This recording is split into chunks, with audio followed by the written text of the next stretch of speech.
શબ્દ, સ્પર્શ, રૂપ, રસ અને ગંધ એમાં જે ઉત્તમ વિષયો છે તે પણ શું કરવાથી ઉતરતા થઈ જાય, ખરાબ થઈ જાય, અથવા તો એના કરતાં પણ ઉતરતા થઈ જાય. રમણીય જે પંચ વિષયો છે, પ્રશ્ન એવો છે મહારાજનો,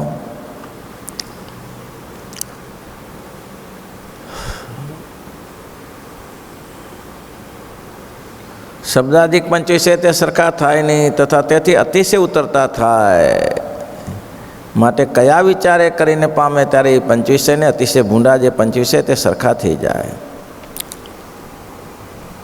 સારા વિચાર, સારો શબ્દાધિક છે તો એ ભૂંડા થઈ જાય, સારા શબ્દાધિક છે તો એ ભૂંડા થઈ જાય. કયા વિચારે કરીને થાય? સંતોએ પ્રયત્ન કર્યો પણ બહુ જામ્યું નહીં, એટલે મહારાજ પછી કહ્યું કે એનો કાગળ આવે ને તો કાગળમાં, અથવા તો કાગળ કો ભાગવત કો રામાયણ કો, એમાં 100 રૂપો કયા છે તેના આધારે તમે જાણી શકો કે એનો સ્વભાવ કેવો છે, એની વર્તણૂક કેવી છે. હું એક દૃષ્ટાંત આપું તમને. પાંડવો 14 વર્ષનો વનવાસ કર્યો, જાણો છો ને બધાએ કે નહીં? કે 13 વર્ષ 14 વર્ષનો વનવાસ કર્યો.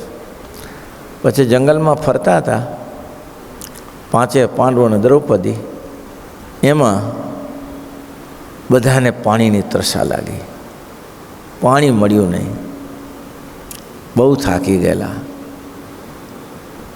એક મોટું વૃક્ષ હતું, તેના નીચે આવીને બેઠા. સૌથી નાનો નકુલ, તો નકુલને કહ્યું કે ઝાડ ઉપર ચડીને જો ને જરા, કાંઈ સરોવર દેખાય છે? આજુબાજુ કંઈ પાણી જેવું દેખાય છે? નકુલ ઝાડ ઉપર ચડીને જોયું, કહ્યું કે બડે ભાઈ, પક્ષીઓ ઉડે છે અહીંયા, પક્ષીઓ ઉડે તો સમજી રાખવાનું કે કંઈક જલાશય હોય. તો કે જાને જરા પાણી ભરતો આવ ને, તું પીતો આવ ને ભરતો આવ. નકુલ ત્યાં ગયો, જેવો પાણી પીવા જાય ત્યાંથી એક અવાજ આવ્યો, પાણી પીશો નહીં, પાણી પીશો તો આઈને મૃત્યુ થશે, મારા પ્રશ્નનો જવાબ આપો પછી જ પાણી પીશો. ચારે બાજુ જોયું પણ કોઈ દેખાયું નહીં, કે આવા તો કંઈક ને કંઈક અવાજ કરતા હોય. મનાયું નહીં અને પાણી પી લીધું, ત્યાં જ મરી ગયો નકુલ. યુધિષ્ઠિરે કહ્યું કે સહદેવ, જોને ભાઈ, આ ક્યારનો ગયો છે, આવ્યો નહીં, બહુ તરસ લાગી છે, તું જાને. સહદેવ ગયો. જલાશય નિર્મળ હતું, પાણી સ્વચ્છ હતું, પણ ભાઈને મરેલો પડેલો. તરસા બહુ લાગેલી, એટલે પાણી પીવા ગયો, એટલે પાછો અવાજ આવ્યો, પાણી પીશો નહીં, પાણી ઉપર મારો અધિકાર છે, આ સરોવર ઉપર મારો અધિકાર છે. બોલ્યો કે જંગલમાં તળાવમાં કોઈના અધિકાર થતા આવા ને આવા. મેં ફરીથી કહ્યું પીશો નહીં, પણ પાણી પીધું ને સહદેવ મરી ગયો. પછી અર્જુનને કહ્યું, ભીમને કહ્યું કે ભીમ, જાતો ખરો ભૈયા, જોતો ખરો, આ બે ગયા આવ્યા નહીં, બે ગયા આવ્યા નહીં. અર્જુન ગયો, તસા તો બધા હતા, પણ બે ભાઈને પડેલા જોયા. ખેદ તો થયો, પણ હવે કંઠ સુકાતો હતો, એટલે પાણી પીવા ગયો, એટલે તે પાછો અવાજ આવ્યો, પાણી પીશો નહીં, પાણી ઉપર મારો અધિકાર છે, અને જો પીશો તો આના જેવી હાલત થશે. હવે એમ કે હવે તું આવી જા ને, સામે જેને આવવું હોય તેને અસર થશે. એ તો આ બિચારા રાકાને મારા સામે આવી જાય ને પીધું પાણી, ગયો. અર્જુનને મોકલ્યો. અર્જુનને કહ્યું, જાને બેટા, આ કોઈ આવતું નથી યારું, ને આ ક્યાં શું કરે છે, જરા તપાસ તો કર. પાણી પીને ત્યાં જ આ સૂઈ જાય છે કે શું? ખર કે બીજી રીતે સૂઈ જતા? અર્જુન પાણી પીવા ગયો, ઉપરથી અવાજ આવ્યો, તણે ભાઈ પડેલા જોયા? પાણી પીશો નહીં, પાણી ઉપર મારો અધિકાર છે, અને પીશો તો આના જેવી હાલત થશે. અર્જુન કે હવે જે હોય તે હોય, પીશો તો તળાવમાં કોઈને અધિકાર થતા? એને પાણી પીધું ને એ ગયો. યુધિષ્ઠિર કે દ્રૌપદી હવે તું એકલી રે અહીંયા, તારે બીજા તો કોણ? બે ભાઈ જેવું તો છે નહીં, હું જઈને આવું. જ્યાં ગયું તો ચારે ભાઈને મરેલા તાકાત પડ્યા. એ પણ પાણી પીવા ગયા, કંઠ સુકાતો હતો ને એટલે અવાજ આવ્યો, પાણી પીશો નહીં, પાણી ઉપર મારો અધિકાર છે, નહીં તો જે તમારા ચાર ભાઈની હાલત થઈ તમારી થશે. નહીં પીવું, પાણી નહીં પીવું. બોલો તમે કોણ છો? તો કે હું યક્ષ છું, અને મારા પ્રશ્નના ઉત્તર આપ્યા પછી પાણી પીજો. તો કે આ બોલો, મારી શક્તિ મુજબ હું તમને પ્રશ્નના ઉત્તર આપીશ. ઘણા બધા પ્રશ્ન છે, 24 પ્રશ્ન છે. પહેલો પ્રશ્ન છે કિમ આશ્ચર્યમ. આના ઉપરથી સ્વભાવને ખબર પડે કે કેટલું નિર્માનીપણું હતું એનામાં. ચાર ભાઈ મરી ગયેલા પડ્યા છે, છતાં છાતી પોતે બાણાવાળી છે, ભાલાના નિષ્ણાત છે કે આવી જાય ને સામે તારે આવવું હોય તો. આમ શું બધાને પરેશાન કરે છે? તો ચારે ભાઈ તો હતા જ ને, એને પોતાનું સુરાતન બતાવી દીધું. પણ યુધિષ્ઠિર રાજા તો ધર્મનિષ્ઠ હતા, એટલે કીધું કે કોઈ વાંધો નહીં, હું પાણી નહીં પીવું. પહેલાં તમે મને પ્રશ્ન પૂછો, પ્રશ્નનો ઉત્તર આપ્યા પછી જ પાણી પીશ. વાહ વાહ વાહ. કિમ આશ્ચર્યમ, પહેલો પ્રશ્ન પૂછો, કિમ આશ્ચર્યમ. આશ્ચર્યમાં આશ્ચર્ય શું છે? તો કે ઇદમ એવા આશ્ચર્યમ કતિપયાની ગચ્છન્તિ જમદ્વારે અન્યાશ્ચ ન ચિંતયંતિ. કેટલાય જમદ્વારે જાય છે, નરકમાં પડી છે માણસ, બરક કર્મ કરીને, ખોટા હાચા કર્મ કરીને પડે છે, પણ પાછળવાળા એનું ચિંતન નથી કરતા. ભાઈઓ શમશાન યાત્રા પતાવ્યા પછી પાછળના બે ભાઈઓ, એક મોટા ભાઈનું મૃત્યુ થઈ ગયું તો નાના ભાઈ પાસે સંપત્તિ માટે ઝઘડતા હોય છે. આ જોવાય છે. કિમ આશ્ચર્યમ, તો કે ઇદમ એવા આશ્ચર્યમ કતિપયાની ગચ્છતિ જમદ્વારે અન્યાસ્તન ચિંતયંતિ. પાછળવાળા વિચાર જ કરતા નથી, દીકરાઓ વિચાર કરતા નથી કે એક દિવસ મારું પણ આ રીતે થવાનું છે, હું કઈ જરૂર રહેવાનો છું અહીંયા કને, કોનું ક્યાં પેલું પતી જાય. મુખાસણમાં એક ભાઈને ખબર પડી કે ભાઈનું મૃત્યુ થયું છે, એટલે એ શમશાન યાત્રામાં જતા હતા.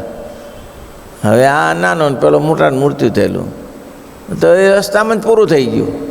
હવે પહોંચ્યો જ નહીં, ક્યાં ખબર છે નાનો ભાઈ પેલો જશે કે મોટો ભાઈ પેલો જશે. બેની શમશાન યાત્રા ભેગી કરવી પડી. એટલે કાંઈ ચિંતન નથી કરતા, એવું છે. પછી કહ્યું કે જુઓ ભાઈ, એક બે પ્રશ્ન પૂછીએ. સ્વભાવ જણાઈ આવે છે માણસનો કે કેવું નિર્માનીપણું છે. આટલા મોટા માણસ છે, નિર્માનીપણું કેટલું છે. પછી એને કીધું કે ભાઈ જો એવું બને છે, 7 ઘડા એક ઘડાથી ભરાઈ જાય, પછી 7 ઘડાનું પાણી એક ઘડામાં નાખીએ તો ના ભરાય. બોલો ઉત્તર આપો. 7 ઘડા એક ઘડાથી ભરી દેવાય, પણ 7 ઘડાનું પાણી એકમાં નાખીએ તોય ઘડો ભરાય નહીં. શું લગભગ બધાને ખબર જ હોવી જોઈએ. શું કહેવાય? હા, ભેગા થઈને પોષણ કરી શકતા નથી, મા બાપનું પોષણ નથી કરી શકતા. એક જ પિતાશ્રી માતાશ્રી ટાઢો પોણો રોટલો પોતે ખાય અને સંતાનોને બધાને તૃપ્ત કરે, ગમે તે પ્રયત્ન કરે, પણ આ બધા ભેગા થઈને મમ્મી પપ્પાનું ભરણ પોષણ કરી શકતા નથી. પછી બીજો પ્રશ્ન પૂછ્યો, ત્રીજો પૂછ્યો કે વાછડું ગાયને ધાવે પણ ગાય વાછડાને ધાવે છે. બોલો, વાસળું તો ગાયને ધાવે એ તો માન્ય છે, પણ વાઈ વાસળાને ધાવે છે.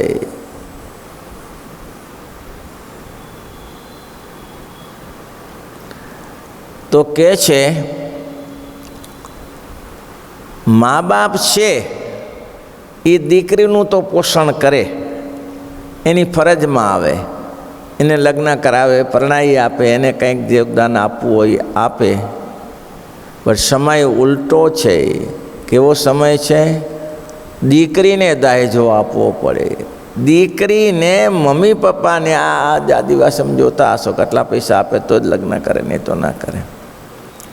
એક જગો કરીને હતો તે આગલે દી પર બીજે દિવસે ઘરવાળીને લઈને કામે આવી ગયો. અલ્યા મેં કીધું 2 દિવસ રાહ ના જોઈ?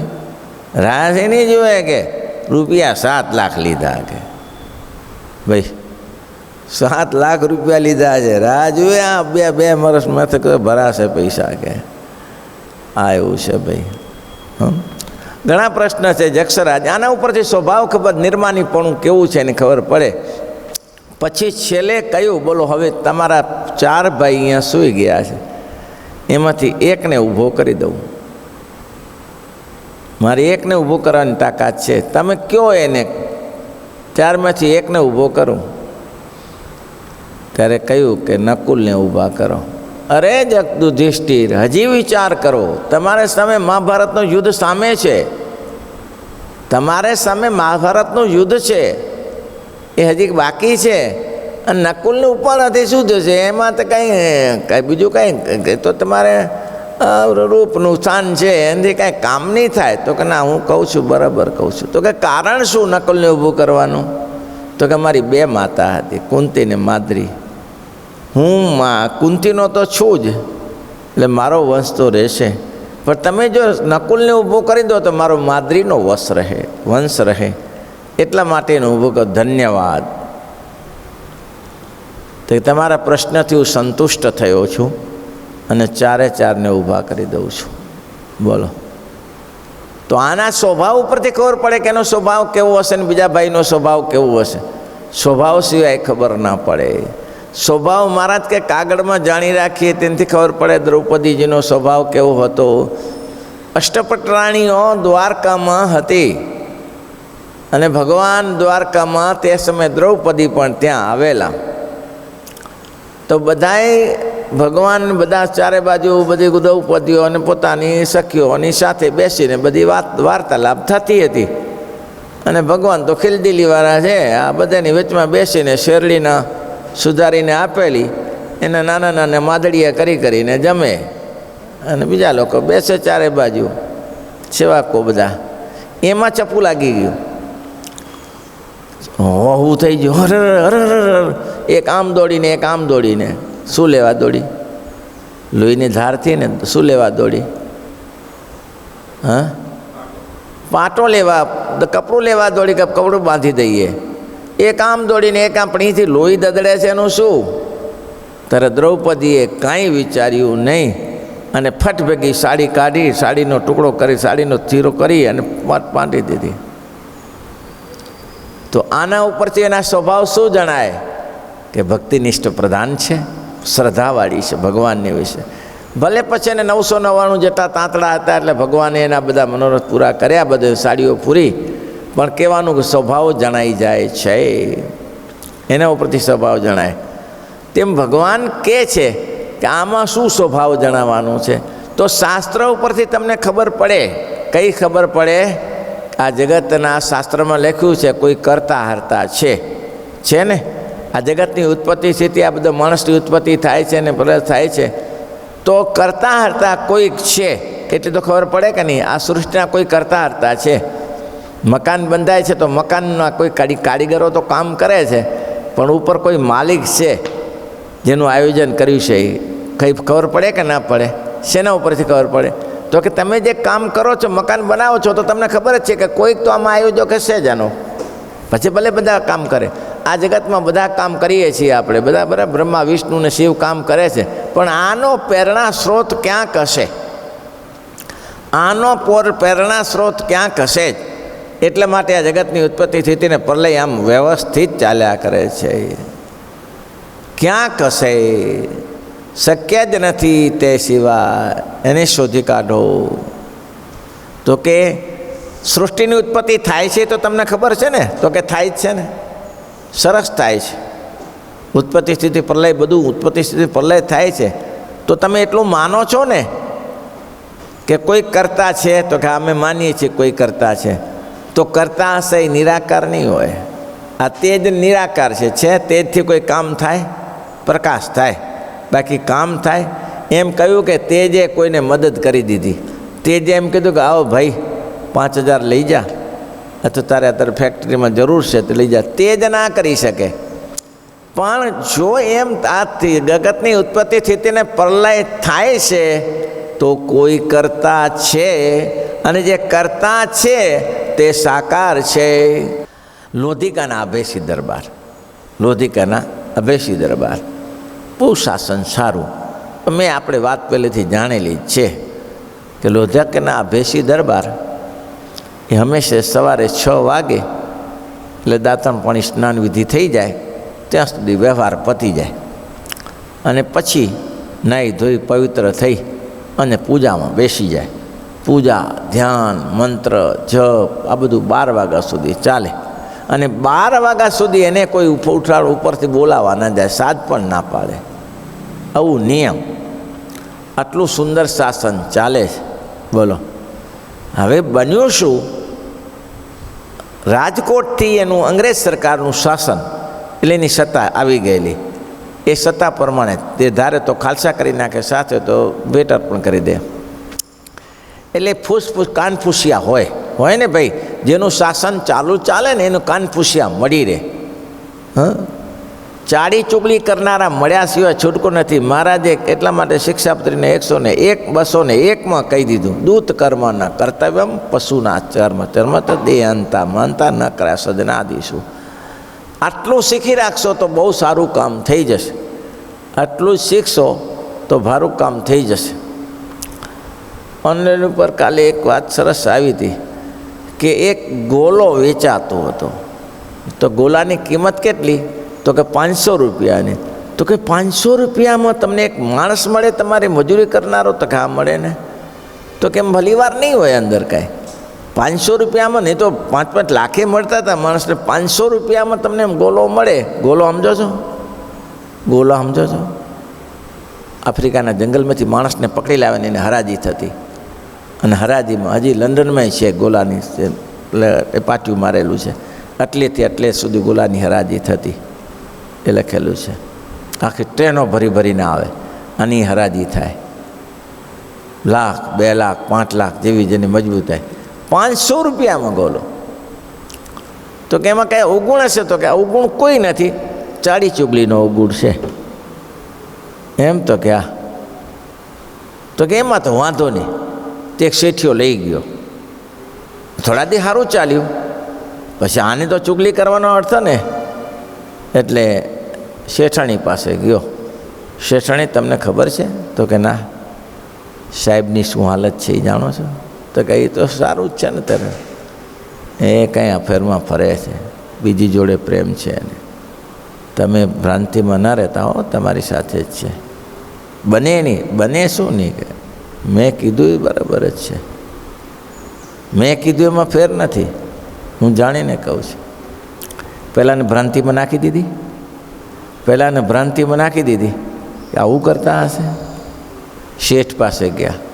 તમે શેઠ આખો દિવસ તમારા ધંધામાં જાઓ ને, ઘરે શું થાય છે જાણો છો?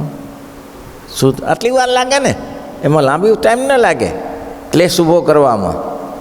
કે ઘરે શું પોઝિશન બને છે તમને ખબર છે?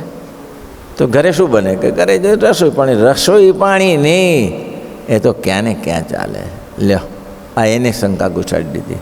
હું જાણીને કહું છું તમને, હું ઘરે રહ્યો છું, તમારો નોકર છું, તમારું હિત મારે કહેવું જ પડે. અને હિત ના કહું તો તમારું અનિષ્ટ થાય, એમાં માને શું લાભ થાય? મને શું લાભ થાય એમાં? એ ચક્કરમાં પડી ગયો. ફરી પાછું ઘરવાળી પાસે ગયો, શેઠાણી પાસે. શેઠાણી, આ વાત સમજી રાખજો, મેં કીધું એ ખોટી નથી એમ. તો કંઈક મનાય કેવી રીતે? જો મનાય તમને મનાતું ન હોય તો તમે કાતર લઈ અને એની ચોટી કાપી નાખો, તો હું બધું મંત્ર જંત્ર કરી આપું તમને. ચોટીથી જ મંત્ર જંત્ર થાય ને. હા, બસ આ નક્કી થઈ ગયું. રાત્રે ઊંઘી જાય એટલે કાઢ્યો, શેઠની પાસે ગયો. ધ્યાન રાખજો, તમારી ઘરવાળી વિફરી છે અને કાતર લઈને તમને મારવા આવે છે. તમે જાગતા રહેજો, ઊંઘતા નહીં. ઊંઘશો તો કતલેઆમ થઈ જશે. તે શેઠે ઢોંગ કરીને પડ્યો રહ્યો અને આને તો શીખવાડ્યું હતું કે મંત્ર જંત્ર કરો ને, એટલે કાતર લઈને આવી અને પેલો આંખ ખોલ્યો, ફાંફડો થઈ ગયો. ધંધા ખોટા કરે છે અને મને મારવા આવી છે. એ કાતર લઈને ગળામાં ઠોકી દીધી. પત્ની પતિજી ગળામાં મારી દીધી. તૂટી જાય નસો, થઈ ગયો ને. શેઠ રહ્યો. હવે આ ઘરવાળીના જે સંબંધી હતા, મારી દીકરીને તે કેમ મારી, એને ઉડાડી દીધો. બે ગયા. 500 રૂપિયાનો ગોળો. કેટલા રૂપિયાનો? 500 રૂપિયાનો ગોળો. હવે કોઈ સંબંધીઓ રહેશે? કોઈ સંબંધીઓ ઝઘડા વગેરે છે? તેમ મારા શેઠને માર્યો જ કેમ? એટલે બંનેના સંબંધીઓને 5-5, 6-6 જણા હતા. એવું જુદું જામી પડ્યું ને બધું ખલાસ થઈ ગયું. 500 રૂપિયાનો ગોળો. બોલો કેટલું મોટું કામ થઈ જાય છે. હા, પહેલાંની જેવું એક વાત નથી કરી કે આમાં છે ને 98 ગુણ સારા છે પણ 2 જ ગુણ ખરાબ છે, એને શોધી કાઢજો. 98 ગુણ સારા છે પણ 2 ખરાબ છે. તો કીધું બહુ ઊંચું કહેવાય. 2 તો દોષ હોય તો શોધી કાઢી ગમે તો 2, પણ તમે જ કહો ને દોષ કેવા છે. હા, તો દોષમાં બીજું કાંઈ નથી. પોતાની બુદ્ધિ નથી, બીજાને કોઈનું માનતો નથી. આ બધું આવી જાય ભાઈ એમાં. પોતાની બુદ્ધિ નથી ને બીજા કોઈનું માનતો નથી. એટલે આ ફૂસફૂસિયા કાનફૂસિયા હોય ને બહુ હેરાન કરી નાખે, ભલાને પાડી નાખે. એટલા માટે કેવું ને, સંગની શુદ્ધિ. દુરીજનના સંગથી દૂર રહીએ, દુરીજનના સંગથી. હે હરિજનનો અવગુણ નવ લઈએ, હરિજનનો અવગુણ. મુક્તાનંદના દાસ થઈએ,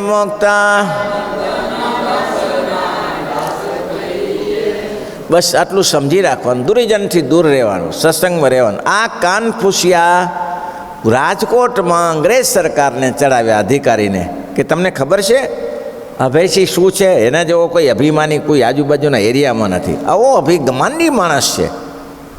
આ તો સાહેબ અમે ત્યાં રહ્યા છીએ, અમે કેટલું સહન કરીએ છીએ. આ તો ન છૂટકે તમારી પાસે આવ્યા છીએ કે હવે કંઈ ઉપાય કરવો જોશે. આપ દયા કરો અને આપ જાતે ખબર કાઢો. રાજાને બહુ જ્યારે બધા આજુબાજુના કાનફૂસિયાએ કીધું, રાજાએ કુલ મંત્ર ત્યાંના જે કમિશનરે કીધું કે ચાલો જાતે આવો, એમાં શું હતો, સમાજમાં કલ્યાણ કરવા આપણે બેઠા છીએ, ચાલો જાતે આવો. સવારે કેટલા વાગે લાયા? 8 વાગે. હવે એને ખબર હતી આ 6 થી 12 પૂજામાં હોય છે અને એનું નિયમ છે, કોઈ રીતે ઊભા થાય એવા નથી. તો 8 થી 12 જ લાયા. 8 થી 8 વાગે લાયા. 8 વાગે આવ્યા એટલે કહ્યું સાહેબને બોલાવો. તો સારું, ચા પાણી કરાવ્યા, સન્માન કરી દીધું, નાસ્તો પડોશ કરવાયો, બધું કરાયું. સાહેબને બોલાવો. તો સાહેબ તો આવે છે. કલાક થઈ ગઈ. ક્યાં છે અભયસિંહ? ક્યાં છે? આવે છે, હમણાં આવે છે. આમ કરતાં કરતાં તો 10 વાગી ગયા. 10 વાગી જાય, ફરી નાસ્તો પાણી આવ્યો, પાછો ચા પાણી આવ્યા. પેલો કે છે ક્યાં? એને તોમર મૂકતા. તોમર એ 100 રૂપિયાનો તોમર મૂક્યો. 100 રૂપિયા ભારે કરાવતા ને ત્યારે તો. બોલાવો નહીં તો 100 રૂપિયાનો તોમર બીજો આવશે નહીં તો પછી કે કંઈ વાંધો, ભરી દીધો એના સેવ. કોઈ કલાક 1.5 કલાક નીકળી ગયો. બોલા કે જોયું ને સાહેબ, જોયું ને, અમે તો હેરાન થઈએ છીએ. તમારા જેવા મોટા અધિકારી આખા દેશનું શાસન કરનારાને માટે જુઓ તમ તારે. માને આવ્યો ના આવ્યો ને આમ ત્યારે અમે ખોટા છીએ. અને રાજા પણ છેલ્લે જમવાનું આ લોકો કરી દીધું કે તમે જમી લો. એટલે હવે 12 તો ઉગાડી દીધા, ગમે તેમ કરીને જમાડ્યા ને, ઓ કર્યું ને તે કર્યું ને. પણ રાજાએ કમિશનરે નક્કી કરી નાખ્યું કે આના જે 12 ગામ છે એ ખાલસા કરી નાખવાના. ખાલસા જ કરાય. આજુબાજુવાળા કે આ જ કરાય, તમે બહુ સારો નિર્ણય લીધો છે. પણ હવે બોલે આવ્યો જ નહીં તે શું, બીજો તોમાર મૂક્યો 300 રૂપિયાનો, તે પણ ભરી દીધા. પછી કે કરવું શું, આવતો ને ત્યાં તો 12 વાગ્યા. એટલે 12 વાગ્યા એટલે સાહેબનો દરવાજો ખોલ્યો. એટલે સાહેબ તરત ઉપરથી નીચે પૂજાના વસ્ત્રમાં જ નીચે ઉતર્યા અને સેવકોએ કહ્યું કે પ્રભુ આવું થયું છે, આ કાનફૂસ છે બહુ ભરાયું છે ભયંકર. એટલે રાજા કમિશનર નાખુશ છે, ખાલસા કરવા માગે. શું બોલ્યા? ખાલસા થવું હોય થાય અને જવું હોય જાય. મને મારો ભગવાન, હું ને મારો ભગવાન, એનાથી આ અધિક છે. અધિક થઈ ગયું ને કે આ જગતના વિષયો કરતાં પણ વિષયો સારા જ હતા ને. ગામડાનું શાસન કરવું તો સારું જ હતું, પણ એના કરતાં આ ક્યાં અને આની ક્યાં રાજા ભોજને ક્યાં ગાંગુ તેલી કે આને શું લેવા દેવા. મેં હું જે કર્યું છે બરાબર કર્યું છે, કોઈ ચિંતા નહીં. રાજાને કમિશનરને જે કરવું હોય તે કરે. એટલે તરત પોતે પોતા નિર્માની, સત્સંગી તો નિર્માની હોય. એટલે પૂજાના વસ્ત્રમાં ત્યાંથી આવ્યા. પૂજાના વસ્ત્રમાં પેલાને જોયા ને, પેલું તો આશ્ચર્ય પામી જવું, એ કોણ હે, આ કોણ છે? તો કે એ જ અભયસિંહ. ઓહો, ये तो देवदूत है, ये तो भगवान का फिरिश्ता है, बड़े तेजस्वी है. હા, રાજા ઊભો, કમિશનર ઊભો થઈ ગયો. હવે એક સામાન્ય ગામડાના રાજા સાથે કમિશનર ઊભો થતો હશે, કમિશનર ઊભો થઈ ગયો. આઈ બેઠી નમ્રતા સે કહ્યું, આવી એક બદલ ક્ષમા, મારો આ નિયમ છે, હું 6 થી 12 વાગ્યા સુધી પૂજામાં બેઠું છું, પછી ઊભો થઈ શકતો નથી. એટલે આપણા માટે અવિવેક જે કંઈ આપ તોમર મૂક્યા છે એ હું ભરી નાખીશ, કોઈ ચિંતા નહીં, પણ મારા અવિવેકને ક્ષમા કરો, મારું આ નિયમ છે. પૂજા કરો છો તો કે 6 થી 12 સુધી? અરે આ જ કરાય શું? આ જ કરાય. એનાથી શું અધિક શું છે? ભગવાનની પૂજા જે કરે છે એનાથી અધિક શું છે? આ સાલા મૂર્ખાઓ ભેગા થયા છે બધા. આ લોકો સળગાવા બેઠા છે.